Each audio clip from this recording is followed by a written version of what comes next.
नेरळ जवळील दामत गावात बकरी ईदच्या दिवशी 500 गोवंश हत्या होणार असल्याची चर्चा गोरक्षकांकडून सुरू होती। मात्र प्रत्येक घरातील गोवंशाची तपासणी केली असता केवळ 17 गोवंशांना टॅगिंग नसल्याचे आढळून आले। त्यामुळे त्या सर्व 17 गोवंशांची गोशाळेत रवानगी करण्यात आली आहे। दरम्यान काही गोरक्षकांकडून दंगल घडवण्याचा प्रयत्न करण्यात आलाय। मात्र बकरी ईदच्या दिवशी कोणत्याही गोवंशाची हत्या होणार नाही याची खबरदारी म्हणून नेरळ पोलिसांनी मोठा बंदोबस्त ठेवला होता। त्याबाबत रायगड पोलीस अधीक्षक आंचल दलाल यांनी नेरळ येथे येऊन नेरळ पोलिसांचे कौतुक केले। दामत गावात बकरी ईद सणाच्या अनुषंगाने 4 जून रोजी कुर्बानीकरिता 500 गोवंशीय जनावरे आणल्याचे गोरक्षक प्रतीक ननावरे आणि त्यांच्या सहकाऱ्यांकडून सांगण्यात आले होते।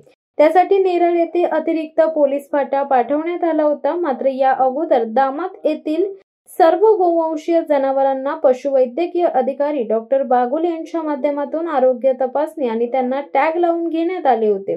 त्यानंतर पोलिसांनी 2 दिवस दामत गावात सर्च ऑपरेशन राबवले असता त्यामध्ये 17 गोवंशीय जनावरे बिना टॅगची आढळून आली। त्यामुळे संबंधितांवर कायदेशीर कारवाई करून त्यांच्यावर गुन्हा नोंद करण्यात आला। परंतु तरी देखील प्रतीक ननावरे यांचे समाधान न झाल्याने त्यांनी सहकाऱ्यांसोबत नेरळ पोलीस ठाणे येथे धरणे आंदोलन करण्यासाठी बसले। यावेळी स्थानिक गोरक्षकांनी त्यांची समजूत काढण्याचा प्रयत्न केला।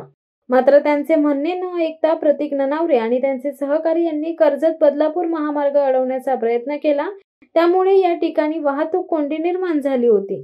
त्यामुळे पोलिसांनी या बेकायदेशीर जमावावर सौम्य लाठीचार्ज केला आणि संबंधित तिघांवर गुन्हा दाखल केला।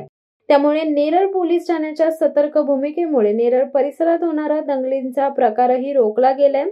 दरम्यान जिल्हा पोलीस अधीक्षक आंचल दलाल यांनी शनिवारी रात्री 9:30 वाजता नेरळ पोलीस ठाण्यात येऊन चर्चा केली। तसेच पोलिसांनी कायदा व सुव्यवस्था राखण्यासाठी केलेल्या नियोजनाचे कौतुक केले। सद्यस्थितीत नेरळ परिसरात शांतता असून पोलीस अधीक्षक आंचल दलाल यांनी दामत तसेच इतर गावात गोवंशीय जनावरांची अवैध कत्तल करणाऱ्यांविरुद्ध कडक स्वरूपाची कारवाई करण्याच्या सूचना प्रभारी अधिकारी शिवाजी ढवळे यांना दिल्यात। शिवसत्ता टाइम्ससाठी संदेश साळुंखे, नेरळ।